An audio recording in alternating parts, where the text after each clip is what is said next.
Chinmoy Krishna Das Brahmachari, international society for Krishna consciousness বা ইসকনের সন্ন্যাসী।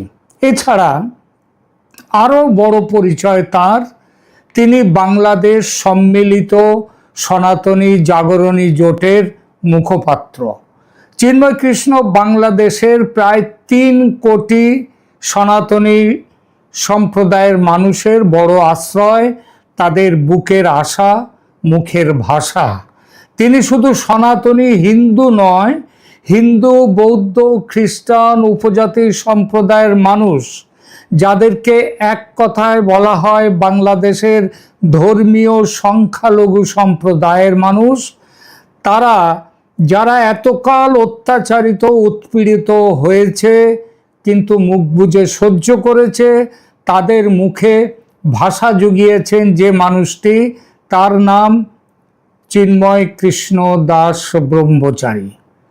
এই চিন্ময় কৃষ্ণকে গ্রেপ্তার করেছিল বাংলাদেশ পুলিশ গত 25শে নভেম্বর ঢাকা বিমানবন্দর থেকে, যখন তিনি চট্টগ্রামে আসার জন্য বিমানবন্দরে এসেছিলেন।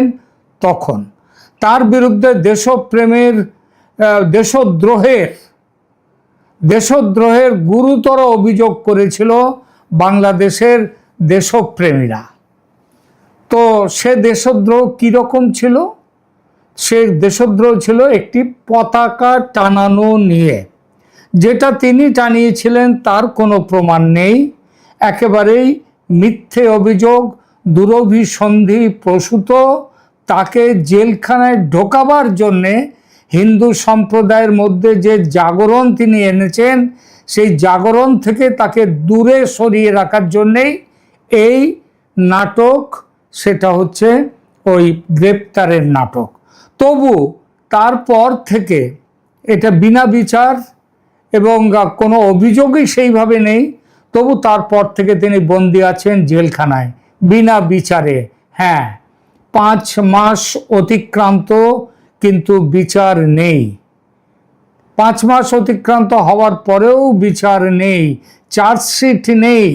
এমন অবস্থা বাংলাদেশের বিচার ব্যবস্থার যে তার হয়ে সওয়াল করতে এসেছেন যেসব আইনজীবীদের, তাদেরকে আদালতে দাঁড়াতেই দেয়া হয়নি এবং অনেককে মেরে সেখান থেকে তাড়িয়ে দেয়া হয়েছে। এমনভাবে আইনজীবী রমেন রায়কে মারা হয়েছিল যে বেশ কিছুদিন হাসপাতালের আইসিইউতে মৃতপ্রায় অবস্থায় কাটাতে হয় তাকে। ভারত সমেত সারা পৃথিবী থেকে বাংলাদেশ সরকারের কাছে নিবেদন করা হয়েছে চিন্ময় প্রভুর মুক্তির জন্য। ইউনূস সরকার তাকে থোড়াই কেয়ার করেছে, কানই দেয়নি। ক্রমশ বিষয়টি অনেকটাই লোকচক্ষুর আড়ালে চলে গিয়েছিল, এটা মানতেই হয়। আমি আমার চ্যানেলে তার কমেন্টসে মাঝে মাঝেই আমি কমেন্টস দেখতে পেয়েছি। আমাদের বাংলাদেশ থেকে মানুষ, তারা বলেছেন, ভারত থেকেও বলেছেন, আপনার এখানে চিন্ময় কৃষ্ণের কথা নিয়ে, ঘটনা নিয়ে, চিন্ময় কৃষ্ণকে নিয়ে কিছু একটা আপনারা করুন। এই পরিপ্রেক্ষিতে আজ দুপুরে যখন চিন্ময় প্রভুর জামিনে মুক্তির আদেশের কথা জানতে পারলাম, তখন চমকে উঠেছিলাম। প্রথমটায় ভাবছিলাম ব্যাপারটা কি, সরকারের শুভবুদ্ধির উদয় হলো নাকি? কারণ এটা আমরা সবাই জানি, বাংলাদেশে এখন আইনের শাসন বলে কিছু নেই। বাংলাদেশে আছে আইনের ঊর্ধ্বে কিছু ব্যক্তির শাসন, কিছু ব্যক্তি যারা এখন সরকার, যাদের ইচ্ছাই এখন হচ্ছে আইন। ভাবছিলাম সেই সরকারের কি তাহলে শুভবুদ্ধি এলো এতদিন মানুষটাকে আটকে রাখার পর?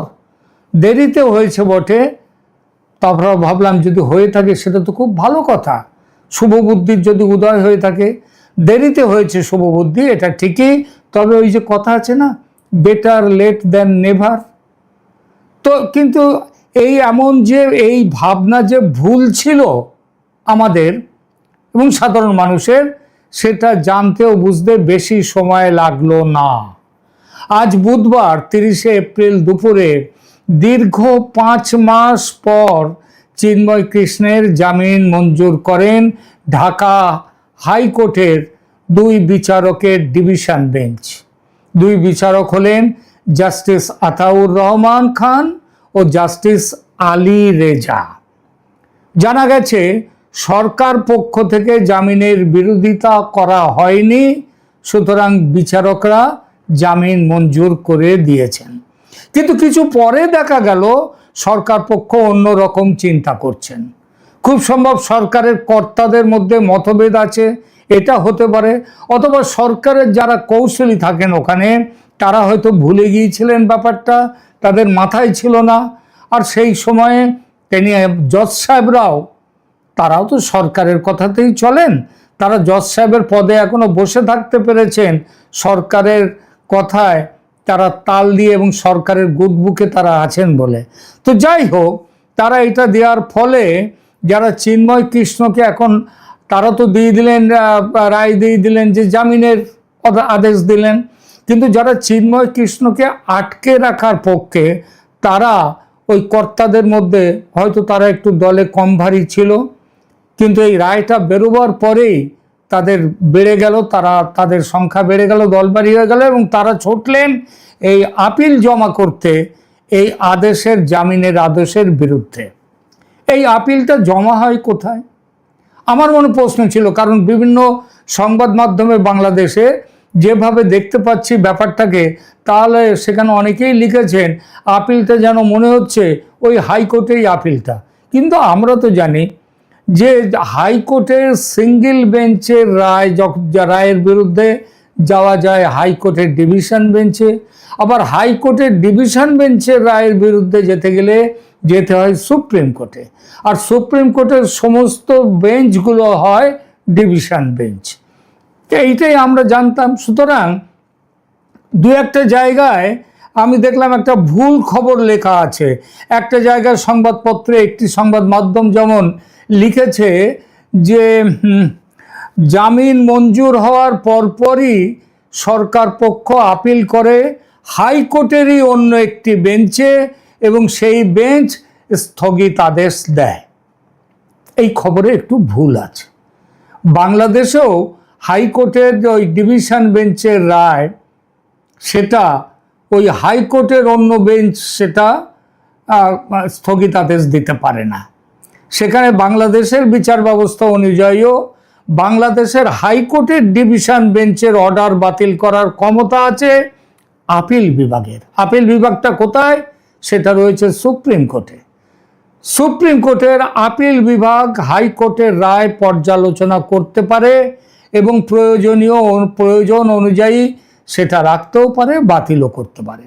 হাইকোর্টের ডিভিশন বেঞ্চে যে রায় দেয়া হয়েছে, অতএব চিন্ময় প্রভুর ক্ষেত্রে সেই রায়ের হাইকোর্টের ওই রায়ের সাথে সাথে তারা সুপ্রিম কোর্টে গেছেন।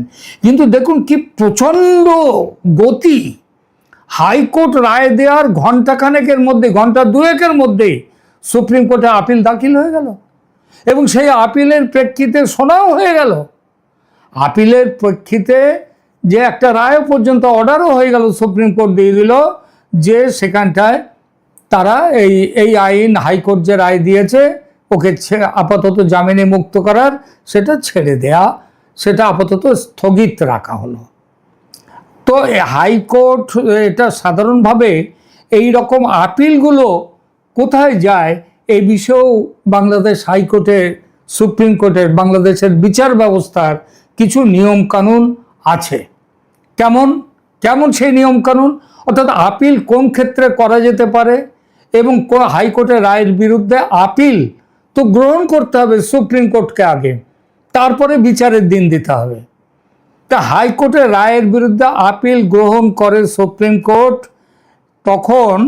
যখন যদি হাইকোর্টে কোনো গুরুত্বপূর্ণ সাংবিধানিক প্রশ্ন নিয়ে সিদ্ধান্ত নেয়, তখন হাইকোর্ট করে কি, হাইকোর্টের রায়ের বিরুদ্ধে সুপ্রিম কোর্টের আপিল বিভাগ আপিল গ্রহণ করে। তা একটা তো হলো বললাম, কারণ যদি কোনো গুরুত্বপূর্ণ সাংবিধানিক প্রশ্নে হাইকোর্টের রায় আসে এবং তার বিরুদ্ধে আপিল হয়, তখন সেই আপিল গ্রহণ করে সুপ্রিম কোর্টের আপিল বিভাগ।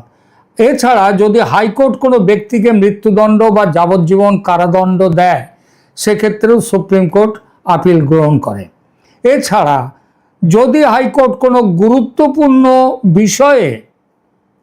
গুরুত্বপূর্ণ বিষয়ে সিদ্ধান্ত নেয় যা সমাজে ব্যাপক প্রভাব ফেলতে পারে, তাহলে সেই ব্যাপারে আপিল, অর্থাৎ রায় স্থগিত রাখার আপিল সুপ্রিম কোর্টের আপিল বিভাগ গ্রহণ করতে পারে। এই হচ্ছে তিনটে জায়গা। এখানে আপাতত এখানে যেটা মনে হচ্ছে সেটা হলো যে সুপ্রিম কোর্ট এখানে আপিল বিভাগ মনে করেছে যে এই একটি মানুষকে ছেড়ে দিলে, মানে হাজার হাজার যে উগ্রপন্থী সন্ত্রাসীদের ছেড়েছে ইউনূস সরকার, সেটা সমাজে কোনো ব্যাপক প্রভাব ফেলেনি, কোনো প্রভাব নেই। কিন্তু একজন হিন্দু সন্ন্যাসীকে যদি ছেড়ে দেওয়া হয় তার ব্যাপক প্রভাব পড়তে পারে। তাই সুপ্রিম কোর্টের আপিল বিভাগ নিয়েই রায় স্থগিত রাখার, হাইকোর্টের রায় স্থগিত রাখার একটা আদেশ দিয়েছে। জানা যাচ্ছে যে সুপ্রিম কোর্টে 3 দিনের ছুটি আছে সামনে। তারপর আগামী রবিবার হয়তো এই মামলা শুনানির জন্য উঠতে পারে। তখন দেখা যাবে কি আছে চিন্ময় কৃষ্ণের কপালে। তবে আজ যা ঘটলো তাতে অন্তত এই অন্ধকারের মধ্যেই একটু আলো আছে, একটা সান্ত্বনা আছে। সেই সান্ত্বনাটা হলো অন্তত চিন্ময় কৃষ্ণের বিচারের যে গাড়িটা টায়ার পাংচার করে, যন্ত্রপাতি খারাপ করে যে গাড়ি আটকে রাখা হয়েছিল, এতদিন অযান্ত্রিক হয়ে বসেছিল, সেই গাড়িটা হয়তো একটু চলার সংকেতটা পেল। এইটাই হচ্ছে এই আজকের চিন্ময় কৃষ্ণ বিচার যে প্রহসনের মতো একটা হলো, সেই প্রহসন থেকে এইটুকুই পাওয়া গেল। এটাই সান্ত্বনা।